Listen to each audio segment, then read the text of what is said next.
Começando, então, nosso último encontro do Grupo de Estudos Direitos Humanos e Globalização, nesse primeiro semestre de 2021. Nesse encerramento, nós, então, vamos discutir um texto do psicanalista Christian Dunker e também agradecer a todo mundo que participou do semestre, dizer que semestre que vem nós teremos uma continuação do grupo. Vou manter o grupo lá no WhatsApp, vocês fiquem à vontade se quiserem permanecer por lá, que vai ser seguir nosso canal de comunicação também, onde vocês também podem fazer algum tipo de sugestão para mim, de algum tema ou de algum texto que vocês gostariam de discutir no semestre que vem, aqueles que pretendem continuar. Mas não sei como é que vai ser semestre que vem ainda nessa questão do isolamento, que agora os professores, em 2 semanas, todos estarão vacinados, né, pela segunda dose. Mas é isso aí. Então, seguimos lá no nosso grupo do WhatsApp, mas gostaria de dar início, então, a esse encontro, passar quem é que vai expor mesmo, quem é que tinha ficado de comentar conosco o texto do Christian Dunker, fazer uma apresentação aí para a gente conversar. Quem seria?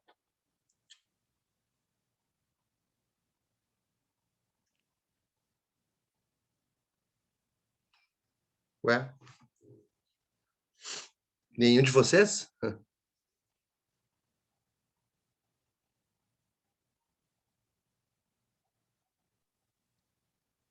Eu não sei quem é, professor. Eu posso dar uma olhadinha no cronograma aqui.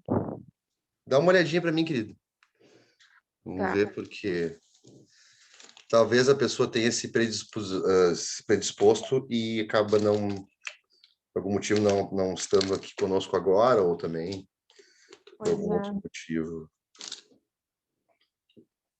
Vamos ver, hoje é dia 23.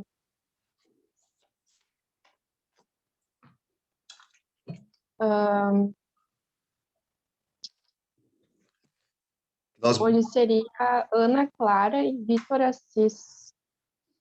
Ana Clara e Vitor, pois é. Tá, eu posso falar sobre a Ana Clara aí, professor. Ela desistiu do curso e provavelmente também desistiu do grupo, né? Porque ela já não está mais fazendo. Pode ser, agora o Vitor eu não sei, eu posso dar uma procurada nele aqui, que eu faço parte do mesmo grupo do que ele no WhatsApp, e ele conversou ainda hoje, eu vou ver se eu acho ele aqui. Mas se ele não comentou mais nada, então provavelmente deve ser as duas coisas, né? Os dois saíram. Talvez o Vitor tenha falado comigo, eu acho que ele comentou comigo. Agora, pensando bem, teve um aluno que faz um tempinho já, que 1 ou 2 alunos que mandaram mensagem dizendo que não iam participar mais do grupo de estudos, então deve ter sido, o Vitor deve ter me avisado. Mas então, tranquilo, pessoal, eu faço um comentário geral, não sei se vocês conseguiram dar uma olhadinha no texto. É um texto longo, é um texto difícil, ele é mais difícil do que o texto do Vladimir Safatli, porque o texto do Vladimir Safatli é um texto bastante alinhado à questão da ciência política, né? Da adaptação, lembrando o texto que nós discutimos semana passada, ele é um texto muito articulado no sentido de tentar fazer uma articulação ligando a mudança da concepção da política, como a concepção da filosofia política, ela foi paulatinamente tornando-se aí ganhando uma dimensão cada vez mais economicista, né? E também alinhada àquela ideia que nós falamos semana passada de articular um discurso de seriedade, um discurso de razoabilidade, de racionalidade, a uma dimensão dos valores econômicos neoliberais, da competitividade e tudo mais, e relegando isso para o lado, o contrário disso, para um horizonte depreciativo, infantil, infantilizado, né? Esse texto aqui do Christian Dunker, chamado a hipótese depressiva, tentando dar um apanhado geral para vocês, quem não leu, né? Imagino que poucos tenham lido, exatamente porque é um texto bem complicado e longo, e essa altura do semestre também vocês estão com muita coisa, né? Mas esse livro, esse texto, a hipótese depressiva, o Christian Dunker, ele vai tentar articular em linhas gerais, como também a partir dos anos 70, porque a análise do neoliberalismo parte dos anos 70, né? Ela vem caminhando numa articulação cada vez maior fundamentalmente o ponto central do texto é de analisar fenômenos patológicos que são caracterizados de uma forma geral, né? Então, a psicanálise, como é que a psicanálise se forma, né? Como nós falamos um pouco da psicanálise, o Vinícius aqui, que fez psicologia, pode nos ajudar bastante.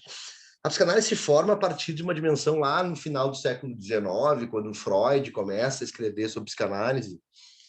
Ele tem uma hipótese, né? A hipótese que o Freud vai levantar é que dentro das dinâmicas existenciais muito ligadas à sexualidade estão esculpidas estão presentes as nossas relações ligadas a dimensões inconscientes dos nossos desejos. Então, Freud vai analisar dentro da ideia da libido, da sexualidade, de elementos do parentesco, de como esses elementos têm alguma articulação em geral com a hipótese repressiva que o Freud dizia, né?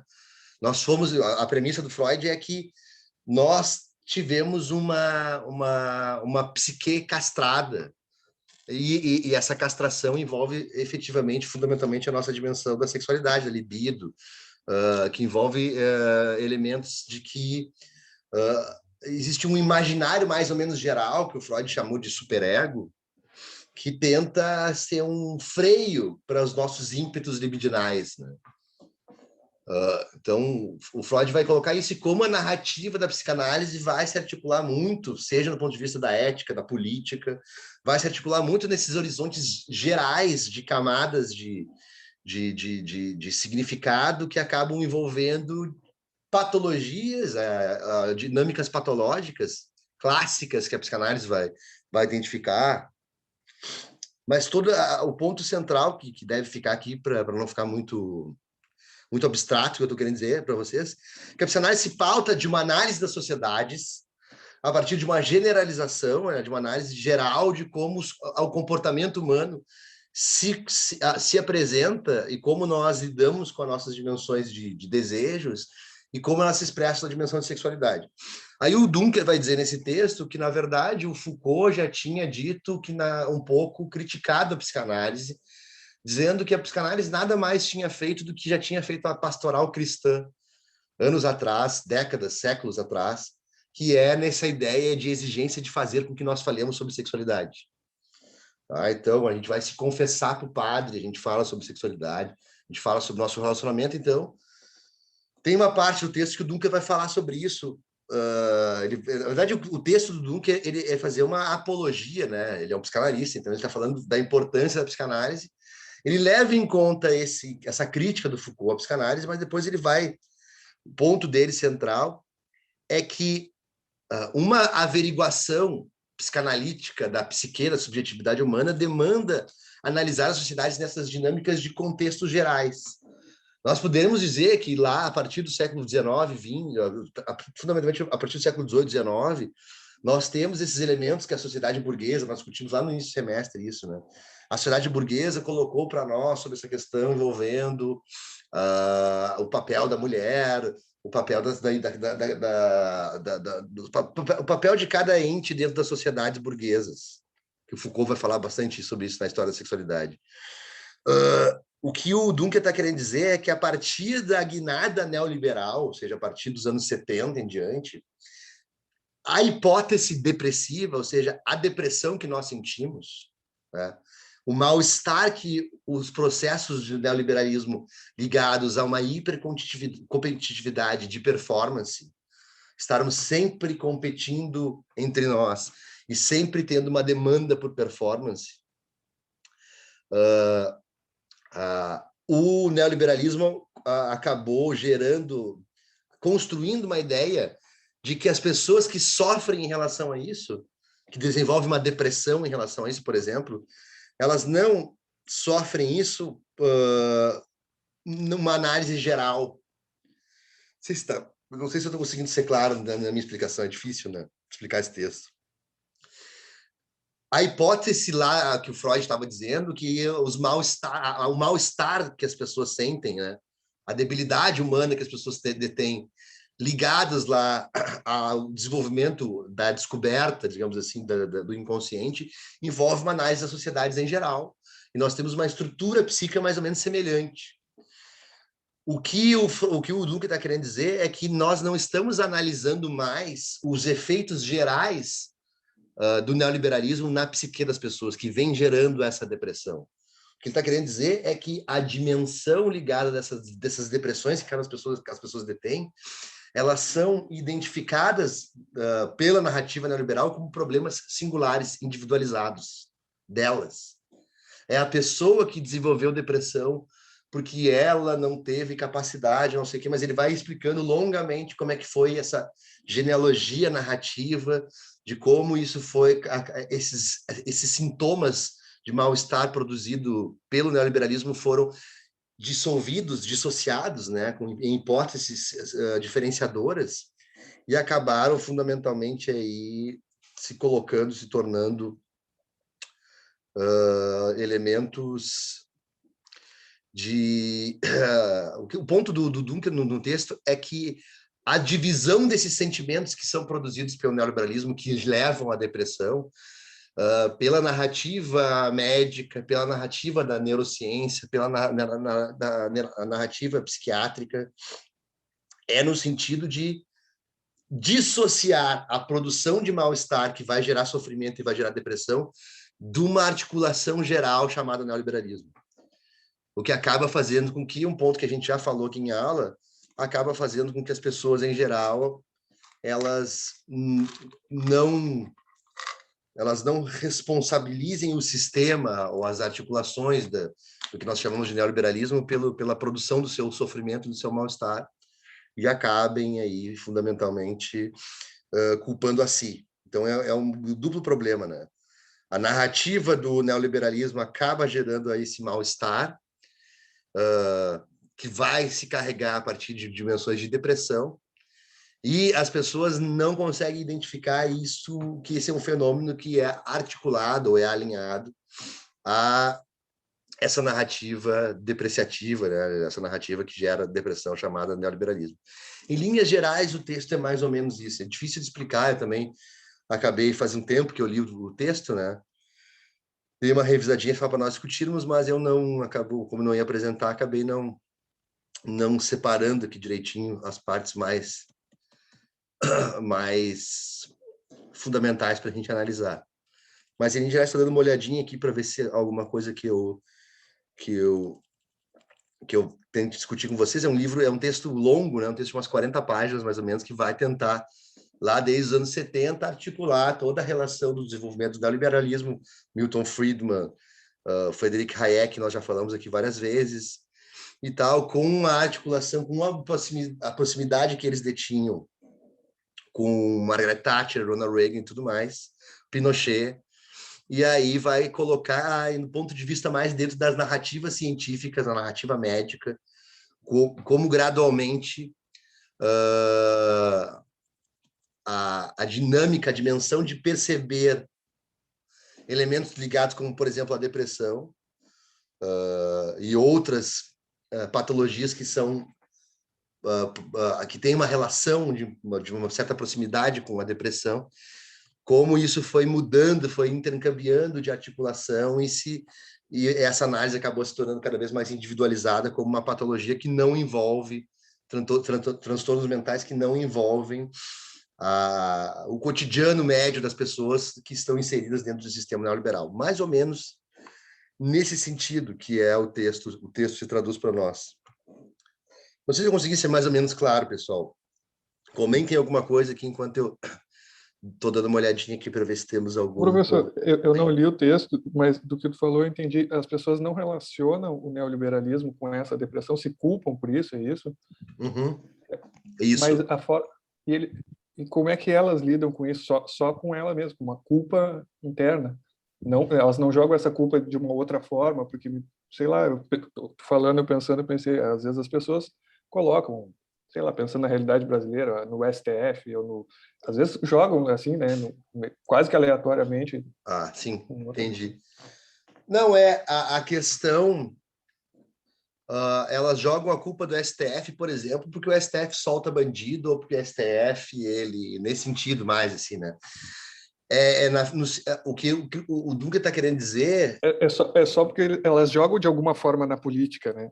Talvez não dando o nome de neoliberalismo, mas eu digo, jogam na política de alguma forma. Foi isso que eu tentei... Entendi, mas assim, pelo seu fracasso pessoal, eu não vejo tanto, assim.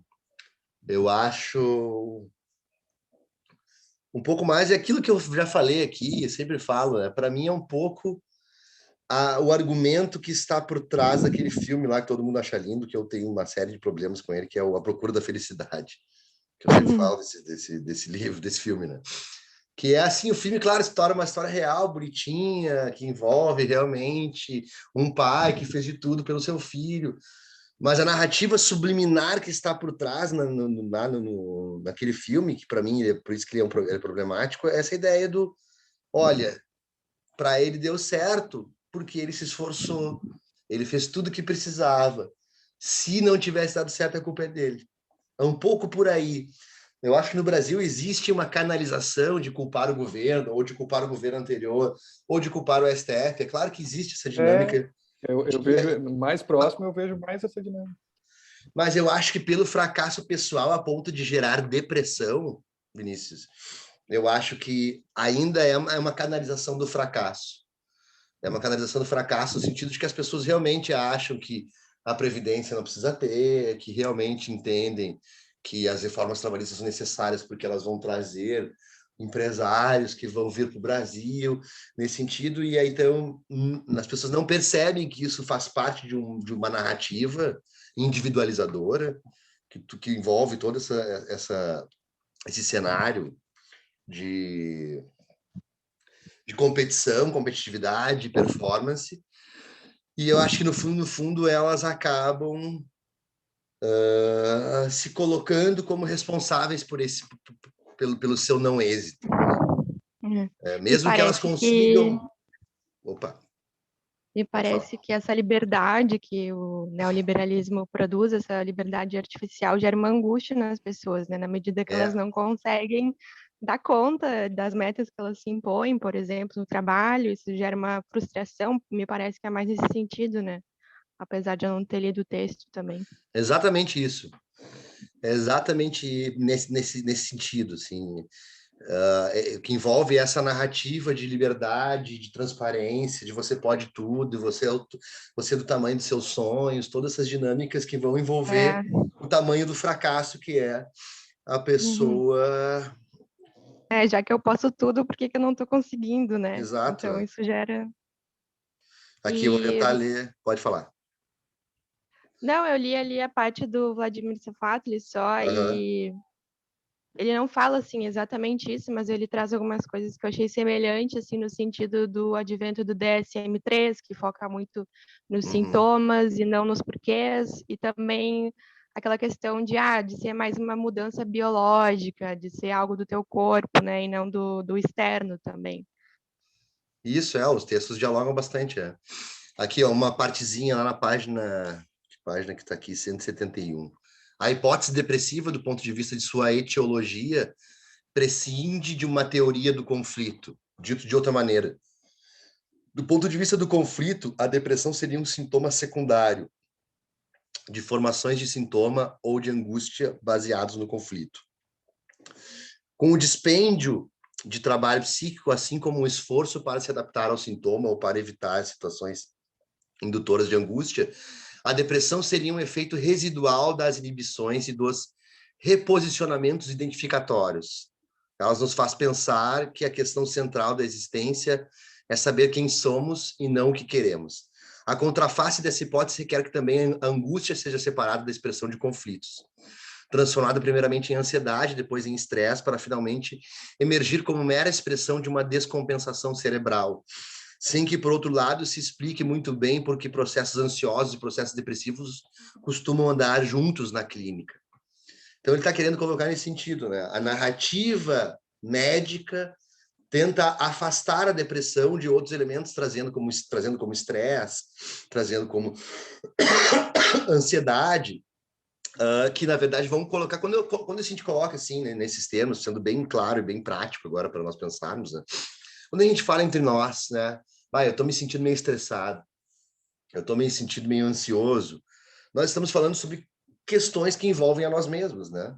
Aparentemente, nesse sentido, uma coisa que está acontecendo com o Gustavo, que está acontecendo com o Rafael, com o Vinícius, com a Joana. Então, o que ele está querendo dizer é que cada vez mais, quando esses elementos ligados a pulverizações que podem significar um estado de depressão são trazidos por outros significados que descolam do horizonte que mais deprime mesmo, que é a depressão pelo trabalho, né? Que é a depressão pelo excesso de necessidade de performance, ele vai colocar como faz parte dessa estratégia neoliberal também, individualizar as situações e retirar de si como essa lógica de racionalidade empreendedora e competitiva acaba gerando um sintoma muito presente nas relações humanas. Um pouco nesse sentido que ele vai colocar. Deixa eu ver o que mais aqui que eu posso destacar que fique... Bom, ele vai ficar longas páginas falando sobre transtorno de personalidade borderline, que é supostamente aquela pessoa que está no limite, né? Ela está sempre se testando, se colocando à prova, num sentido de que são pessoas que têm uma tendência, muitas vezes suicida, muitas vezes ao exagero, porque estão sempre no limite da lei, no limite da transgressão da lei, não no sentido jurídico, né? Então, no sentido sempre de cruzar a linha, que isso é uma característica da psicanálise chamada borderline, vai despender várias linhas falando sobre isso, alguns dizendo, inclusive, que se perdeu de força muito dos anos para cá a discussão sobre o que seria o transtorno borderline, efetivamente, mas que o neoliberalismo, mais ou menos, ele construiu uma personalidade borderline no sentido que as pessoas elas são incentivadas a estarem sempre no limite, né? Estarem sempre arriscando, estarem sempre... Então, ele faz uma articulação com essa ideia de colocar essa sistemática tão presente na vida das pessoas e cotidiana, dessa necessidade pelo ultrapassar as barreiras, por se superar, por passar por cima dos desafios. Então, nesse sentido, que ele coloca também fazendo articulação com o borderline. Que mais aqui que eu vejo? O texto é muito forte em termos de referências, né? Quando ele entra nas DSMs e vai falando muito sobre... É um texto bastante técnico do ponto de vista da psicanálise e da neurociência, em linhas gerais.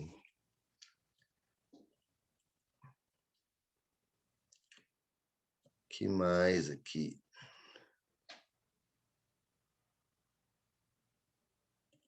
Ele vai falar sobre esquizofrenia no sentido também clínico, mas também depois num sentido fazendo uma articulação ligada aí a um elemento simbólico do que ele entende por esquizofrenia.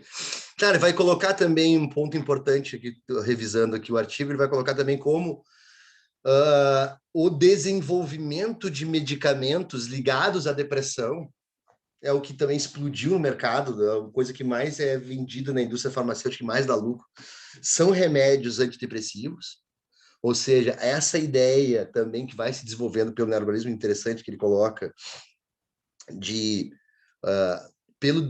pela narrativa da performance, pela narrativa da exigência da performance, e a pessoa precisa estar bem, logo, evidentemente, aquela pessoa que tem... começa a ter problemas existenciais relacionados ao agitamento das suas dinâmicas de vida, ela vai sendo impulsionada aí a tomar um remédio para dormir melhor, um remédio para se sentir melhor, e também os remédios, que é interessante que ele coloca aqui, os remédios para performance. As pessoas que tomam remédios para a melhoria de performance, pessoas que não têm TDA, né, transtorno de déficit de atenção, TDAH, por exemplo, que usam medicamentos lá, Ritalina, Venvance e outros, que são medicamentos ligados a uma produtividade. Sobre isso, inclusive, só que revisando aqui o texto dele, quando ele fala sobre essa parte medicamentosa, seja para uma cultura antidepressiva, né, no sentido nós usamos antidepressivos muito também, inclusive, para isso ser um alívio das nossas demandas por performance, mas também as pessoas que usam muitos remédios para se manter atenta, para se manter produtiva. Eu me lembrei, não sei se alguém de vocês aqui chegou a assistir, mas teve um documentário, tinha um documentário que tinha na Netflix, um documentário que foi... não tem mais, faz um tempo, mas é interessante, Take Your Pills. Não sei se alguém já viu. É bem interessante esse documentário que mostra lá nos Estados Unidos toda essa indústria medicamentosa de remédios que são, em tese, para déficit de atenção, mas são utilizados aí pelas pessoas que estudam para a realização de provas. O Brasil é bem bastante usado por pessoas que fazem provas de concurso, coisas assim. O mais famoso lá nos Estados Unidos é um remédio chamado Adderall, que no Brasil não é permitido. Inclusive tinha um remédio, eu me lembro do documentário, até a Wendy Brown participa, ela aparece nesse documentário. Vale muito a pena, Take Your Pills. Tinha um medicamento que era para essas questões ligadas a déficit de atenção, que tinha não sei quantas miligramas de aceito nos Estados Unidos, algumas miligramas de metanfetamina, que é lá a droga do Breaking Bad, para quem assistiu Breaking Bad, lá do Walter White, Jesse Pinkman. Então os caras colocando metanfetamina num remédio aprovado pela indústria farmacêutica, pela Anvisa deles lá, FDA, se não me engano.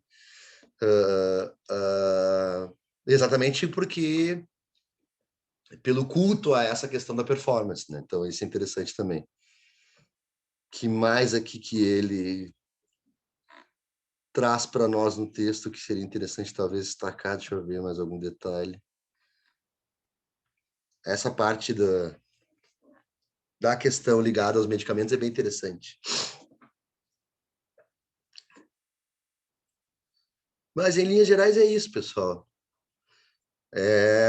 Passa sustentando exatamente como, claro, e também ele passa uma parte do texto batendo de frente com a neurociência, em como as psicologias, em linhas gerais, um pouco que a gente falou semana passada, elas acabam não se preocupando tanto em atacar o sintoma, e sim em produzir o resultado, né? E exatamente por isso esse culto à indústria medicamentosa e tudo mais. Mas, fundamentalmente, o calibre da argumentação dele é praticamente toda direcionada para essa ideia de que a hipótese depressiva, como ele chama o título do artigo dele, né, é que lá quando o Freud começou a pensar na psicanálise, havia uma hipótese repressiva. Ele analisou o cenário, como as coisas são no mundo em geral, e criou uma teoria para explicar o mal-estar da civilização, valendo do nome de um livro, inclusive, do próprio Freud. O mal-estar da civilização, ele tem como hipótese uma repressão que as pessoas têm de que elas não são livres para gozar, não são livres para se satisfazer. Existe um elemento castrador ligado à dimensão das dinâmicas da família, dinâmicas dos papéis atribuído à mulher, que é tudo isso desenvolvido a partir do movimento da burguesia no poder e tudo mais. E Freud, então, ele vai ter como hipótese isso, a hipótese da repressão é analisar que, na verdade, nós temos aí bloqueios à nossa sexualidade, aos nossos impulsos. Isso vai gerar debilidades psíquicas para nós. O ponto do Dunker no livro, o ponto do Dunker no texto, é que hoje nós vemos uma hipótese depressiva, a depressão está aí e ela é fruto de um elemento muito alinhado às demandas por performance e às demandas e as dinâmicas relacionais ligadas a uma competitividade.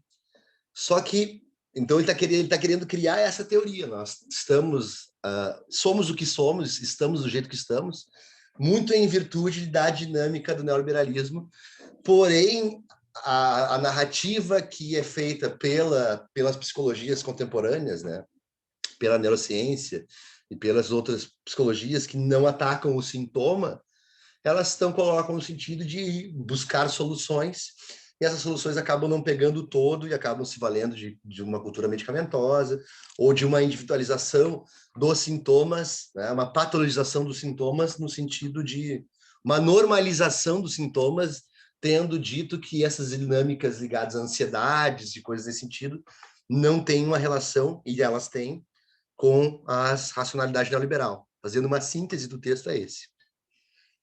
Não sei se ficou mais ou menos claro, mas aqui, pelo que vocês colocaram, é bem isso, é bem nesse sentido. E aquilo que foi colocado aqui pelo Vinícius, acho que no Brasil, é claro, não só no Brasil, mas existem mecanismos de canalização, talvez, de desafogo de algumas dinâmicas internas que nós temos, como, por exemplo, culpar a política, culpar o STF, coisa nesse sentido.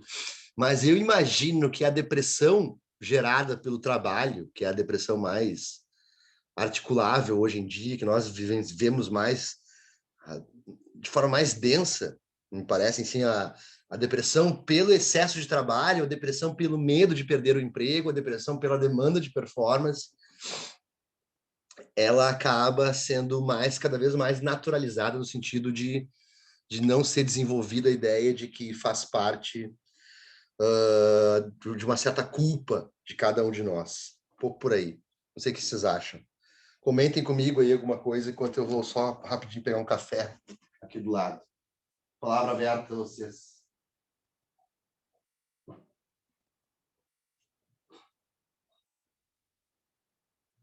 E aí, povo?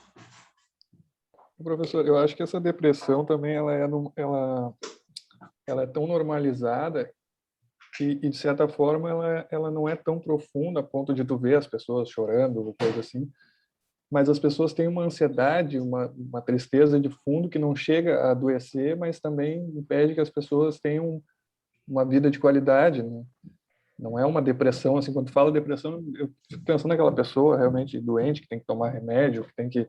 Mas não, né? Existe um nível mais leve, vamos dizer assim, que é, como tu disse, ficou aceitável e é difundido, né? Eu vi um estudo uma vez que dizia que cerca de 1/3 da população mundial teria esse nível basal de tristeza, de depressão, né? Sim. Ou pelo menos algum transtorno de ansiedade. Eu estava vendo também um psicanalista falando esses dias, né, sobre como a gente demoniza o sofrimento, como se não fosse normal sofrer também, né? E eu acho que nem o Vinícius falou ali, qualquer sofrimento, talvez a gente já tente tomar algum remédio, alguma coisa para poder produzir mais, né? E, enfim, acho que também tem isso um pouco. Talvez também as pessoas estejam sofrendo mais do que a gente veja, né? Porque, como tu disse, o sofrimento não é bem visto, então talvez a gente não veja, né? Sim. Vocês tocaram duas coisas interessantes, né? Eu acho que tem um pouco isso também, que de um pouco dessa infantilização que envolve a nossa incapacidade de sofrer. Nas redes sociais, nós sempre só nos permitimos nos mostrarmos felizes e tudo mais nesse sentido.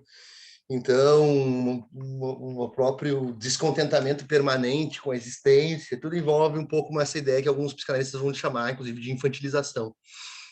Eu acho que tem esse lado,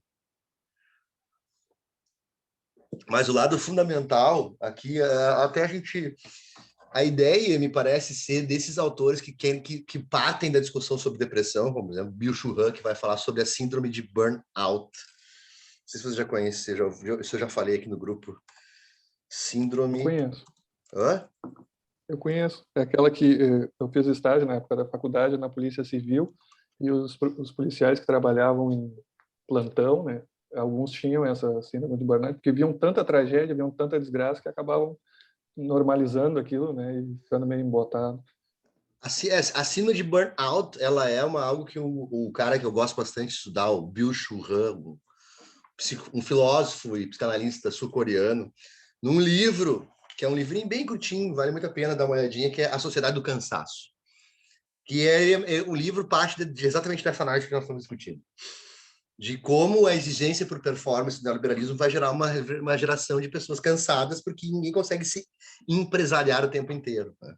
Essa ideia dos empresários de si mesmo, que a gente está sempre falando,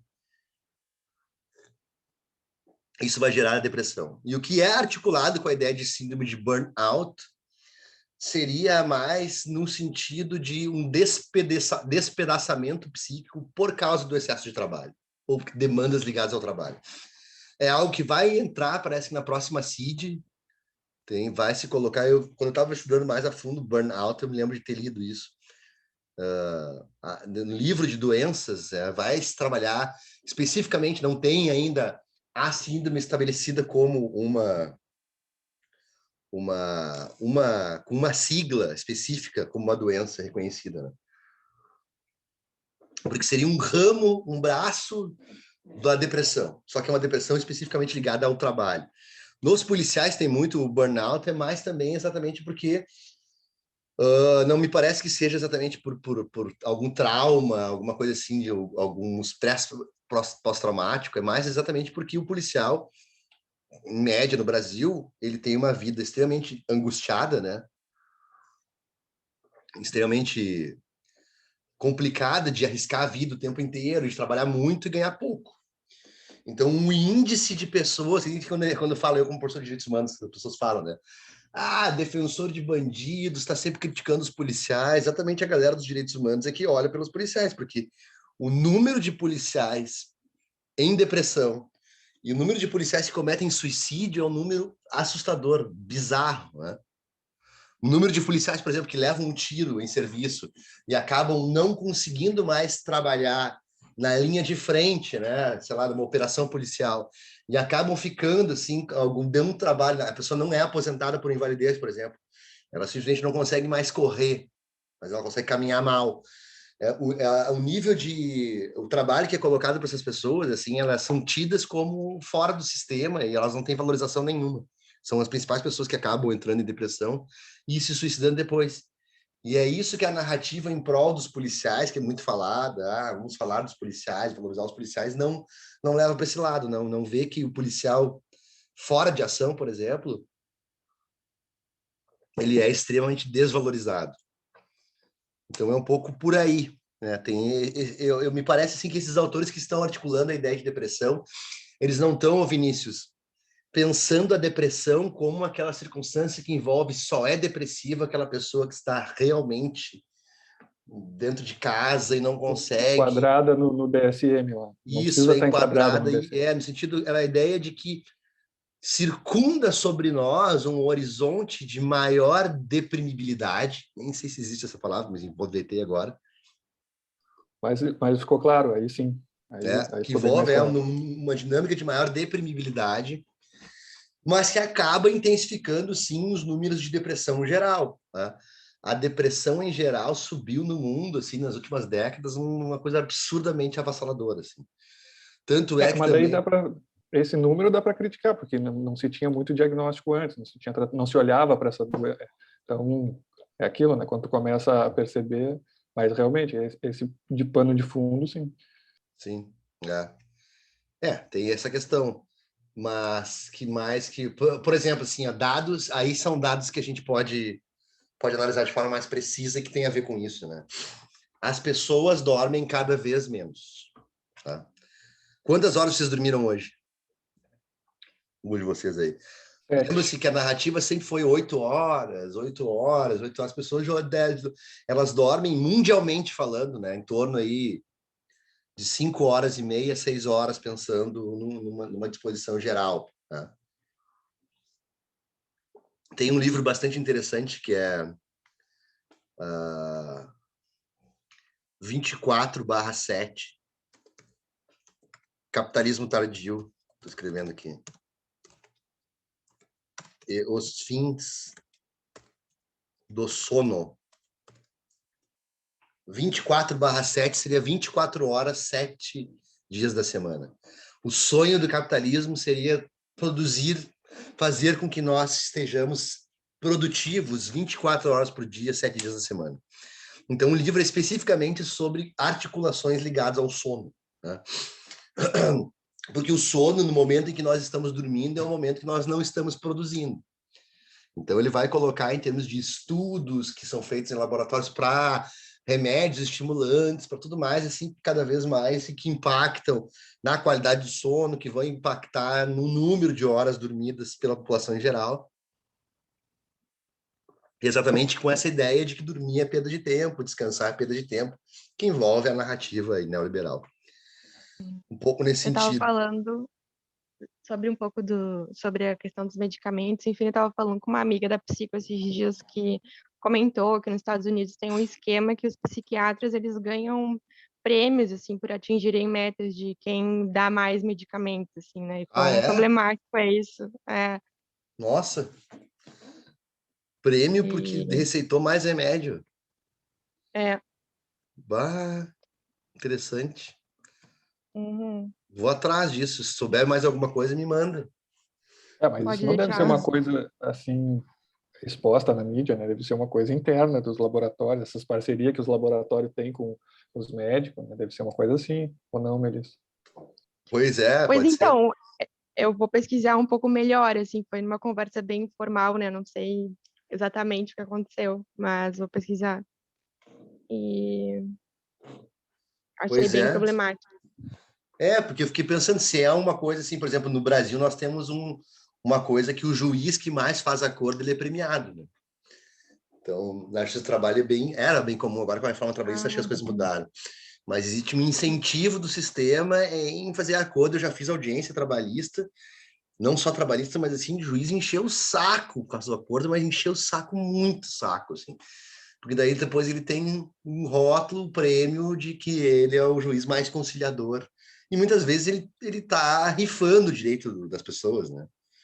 Eu já tive situação com juiz que levando a audiência é pública. Não sei se já ouviram relatos assim, a audiência é pública, ela é regida, toda audiência é regida pelo princípio da publicidade.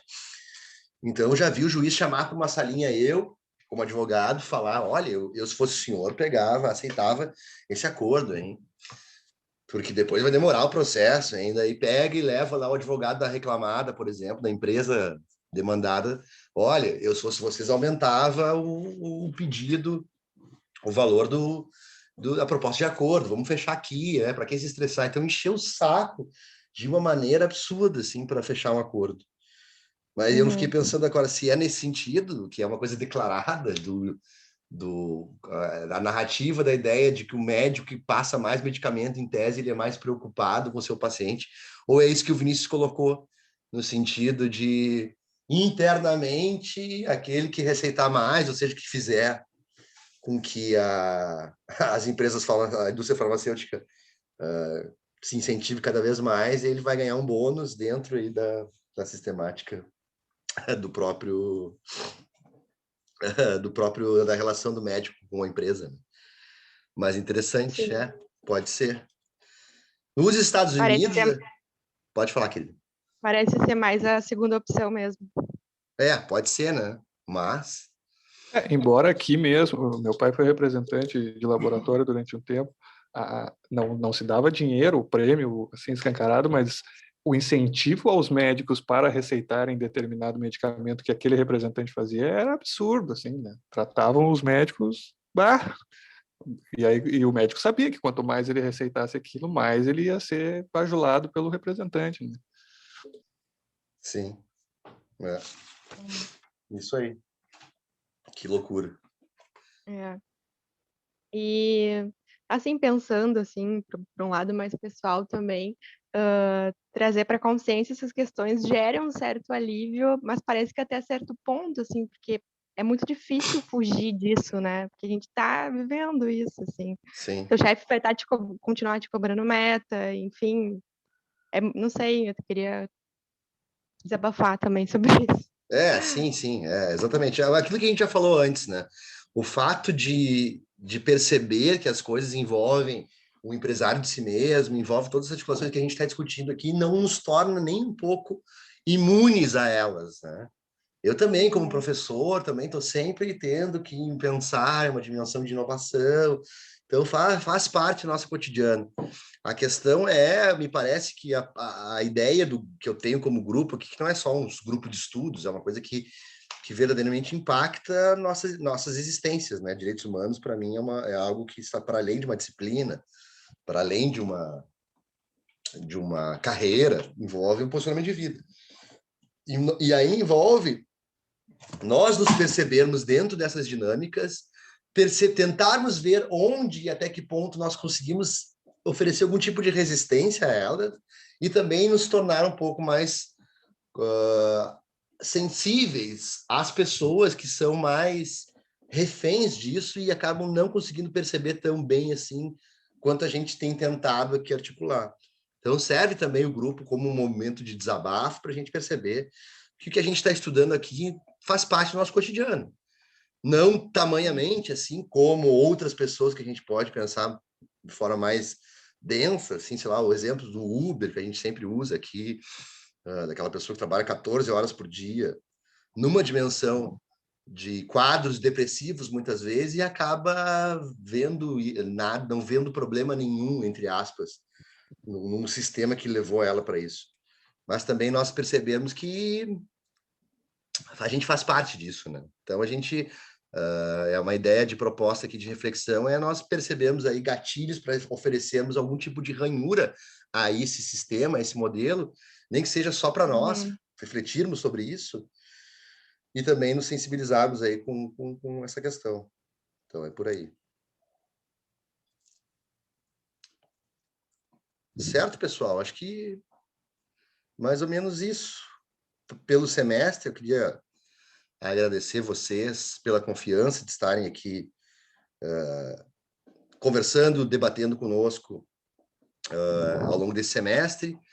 Semestre que vem eu vou abrir novamente e vai ter mais uma vez aquela questão de inscrições, mas vocês podem se inscrever de novo para participar do grupo, e também eu sempre peço que vocês lá no nosso grupo eu mantenho o grupo ativo lá, o grupo de direitos humanos. No semestre que vem vão entrar outras pessoas. Quem quiser sair do grupo, evidentemente pode sair, não tem problema. Mas também que vocês podem fazer sugestões, mandar, professor, esse texto acho que seria interessante, essa ideia, esse autor. Fiquem à vontade, então, de mandar sugestões, dicas aí de temas, de textos ou de autores que a gente possa debater semestre que vem, e fica o convite para que, não sei como é que vai ser semestre que vem com essa questão presencial ou não, creio que vai ser um modelo híbrido, mas os professores estarão todos vacinados daqui a 2 semanas, então realmente eu não sei como é que vai ser, mas acho que no grupo de estudos talvez seja ainda o modelo online, então fica aqui o meu agradecimento a vocês e meu convite para participarem novamente semestre que vem, convidar amigos, quem quer que seja, o grupo é aberto, não precisa ser do direito, não precisa ser da PUC, todas as aulas que eu dou são abertas, e também para que vocês me mandem algum tipo de comentário, de sugestão, de temas, de autores ou de textos, certo? Certo. Obrigada, professora. Eu gostei muito do grupo, achei os textos interessantíssimos, debates muito bons, assim, e faz a gente realmente ter outros pontos de vista, né, e gerar tensionamento também nas pessoas, como o senhor estava falando. Então, obrigada, quero continuar também no próximo semestre. Obrigado, querida. Eu que agradeço as palavras, e foi realmente um prazer. Aí é o Valeu, Rafael professor. comentando, Micheline, muito obrigado. Eu também gostei muito, professor, e queria deixar a dica de que continuasse online, porque para mim, por exemplo, só pude participar facilita, porque né? foi online, porque se fosse presencial, não ia dar. Eu acho que o modelo do grupo de estudos talvez seja melhor online mesmo. Vamos ver como é que vai ser. Eu não sei como é que vai ser o posicionamento da PUC semestre que vem, porque eu imagino que serão aulas híbridas, né? Ou seja, as mas aulas... mesmo assim, isso depende, tu não poderia, mesmo que as aulas voltassem presencial, fazer online? Isso é a minha ideia. Eu não sei como é que a PUC vai ser, por exemplo, assim, agora as aulas são totalmente online. Então, eu vou aqui, ligo o meu computador, gravo, boto para gravar e depois coloco o link lá no Moodle. Agora, eu não sei se a gente vai ter que os professores irem na PUC e gravarem a aula lá, e aí o aluno vai ter que ficar à disposição lá, se ele quiser ir na PUC assistir, ou se ele quiser ver de casa. Só que aí não vai ser só o professor que vai ligar só o computador e sair falando, entende? A PUC vai ter que disponibilizar todo o mecanismo de gravação. Não sei como é que vai ser isso. O modelo híbrido que eu estou falando é no sentido de que alguns alunos vão poder optar por assistir de casa, evidentemente, pelo menos enquanto não é a vacinação em massa, né? Agora, como que a PUC vai fazer para gravar todo mundo, eu não sei. No grupo de estudos, a gente acha que dá para fazer desse sentido. Como não envolve a aula normal mesmo, eu posso colocar num horário onde, por exemplo, eu não tenha aula de manhã e aí esteja em casa e começa o grupo aqui online, que acho que fica melhor e agrega mais pessoas mesmo. Agora, com as aulas em si, eu não sei como é que vai ser. Mas saberemos em breve. Certo, então, pessoal? Certo, Então, professor. Valeu. valeu. Bom dia para vocês. Até semestre que vem. E mantemos lá no nosso grupo, no WhatsApp, alguém que manda, de vez em quando as pessoas mandam um link, alguma coisa que chamou a atenção, alguma coisa que acharam interessante. Fiquem à vontade para continuar usando lá o nosso grupo para isso. Certo? Então tá. Certo. Tchau, tchau. Tchau, Tchau, tchau. tchau. Até mais. Até mais.